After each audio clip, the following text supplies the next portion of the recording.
But wait, there's more.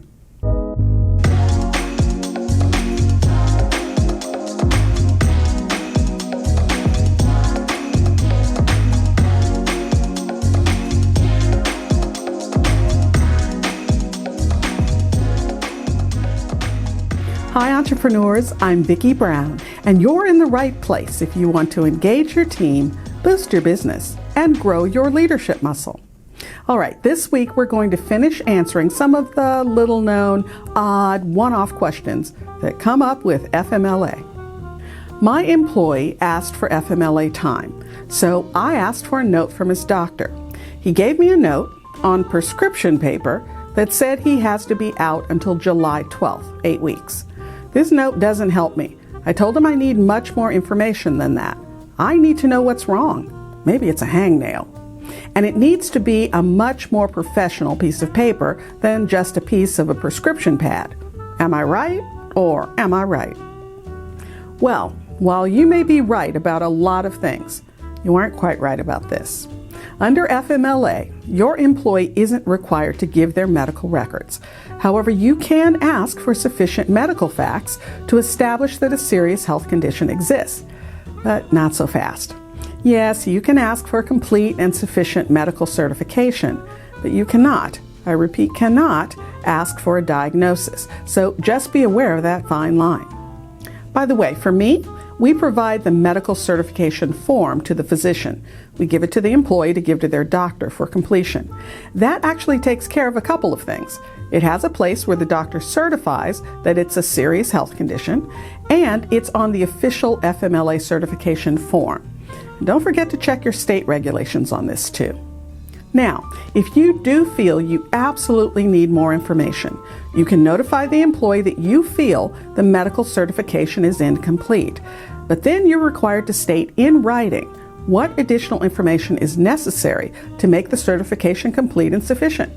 And you have to give the employee a reasonable opportunity to get that additional information. Just a quick pro tip here. You can't require the employee to sign a medical release of information. Remember, medical information is highly regulated and protected, so tread carefully whenever you're dealing with an employee's private medical information.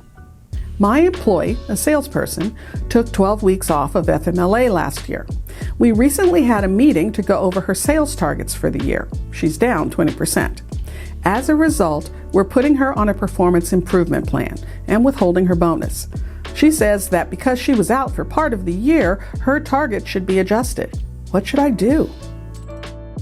Well, in a phrase, I say adjust her targets. The FMLA period, which was about 25% of the year, could easily explain her numbers. Who was covering for her during her time away? Were they doing a sufficient job? And aside from that, while the FMLA regulations don't require that you adjust your performance standards, they can require that those standards be adjusted to avoid penalizing an employee for being absent during an FMLA protected leave. Honestly, on the face of it, you should give her a break here. But my advice is to reach out to counsel before you make a move one way or the other. One of my employees just became a new father. He wants to take intermittent leave under FMLA. The schedule he proposes is that each week he will tell us if he needs the following Friday or Monday off. That sounds really suspicious to me. What can I do? Since your employee is taking FMLA for baby bonding, there are stipulations around using intermittent leave. Now keep in mind, this may not be the case for other types of FMLA periods. Also keep in mind that in this case, he isn't asking for a reduced work schedule because it's not set in stone. So with all that said, he has to take intermittent leave in a minimum of 2 weeks at a time, except on 2 occasions. So he can do the Monday-Friday thing, but only do it twice. Then each intermittent leave period has to be 2 weeks or more. Now, as the employer, you have the ability to allow a reduced work schedule if you wish. But keep in mind, what you do for one, you have to do for all. I have an employee on FMLA to deal with her health condition, but my employees keep telling me they see her on Instagram at parties and traveling. I don't believe she's really sick. Can I cancel her leave and tell her to get back to work? While I know the apparent circumstances are really frustrating, you can't do anything based on information from your employees or social media. You've got to stick with official communication from the employee's physician. And if their doctor has certified them, well, then you have to leave it at that. Now, under limited circumstances, you can request a recertification. Generally, you can ask for a recertification no less than every 30 days.